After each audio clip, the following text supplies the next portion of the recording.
ఇక రాజశేఖర్ ఉండి ఈ దేవుడి సమక్షంలోనే వాళ్ళిద్దరికి భరత్కి ఇంకా ప్రణతికి పెళ్లి చేస్తే బాగుంటుందని పార్వతితో అంటూ ఉంటాడు. ఇక ఆ మాటకైతే అక్షయ్కి కోపం వస్తుంది. అవని ఉండి ఇప్పుడైనా తను ప్రేమించిన వాడితో పెళ్లి చేస్తే తను హ్యాపీగా ఉంటుంది, లేకుంటే తను చాలా బాధపడుతుంది అత్తయ్య అని అంటూ ఉంటుంది. ఇక ఆ మాటకి పార్వతి అయితే ఆలోచిస్తూ ఉంటుంది. నువ్వు మా అమ్మని ఏం ఇన్ఫ్లుయెన్స్ చేయాల్సిన అవసరం లేదు అని అంటూ ఉంటాడు. ఇంకా పార్వతి ఉండి పంతులు గారు వాళ్ళిద్దరు పెళ్ళికి అయితే సిద్ధం చేయండి అని అంటూ ఉంటుంది. తర్వాత వాళ్ళందరూ ఒకసారిగా షాక్ అవుతూ ఉంటారు. అక్షయ్ ఉండి కోపంతో అమ్మ అని అరిచి ఉంటాడు. పార్వతి ఉండి నా డెసిషనే ఫైనల్, ఇంకెవ్వరేం మాట్లాడకండి అని అంటూ ఉంటాడు. ఇంకా అవని ఇంకా ప్రణీత్ అయితే చాలా హ్యాపీగా ఉంటారు. శ్రేయ ఇంకా పల్లవి అక్షయ్ అయితే అక్కడి నుంచి వెళ్ళిపోతారు.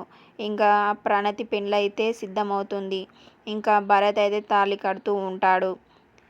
ఇక అందరూ అయితే ఆశీర్వదిస్తూ ఉంటారు.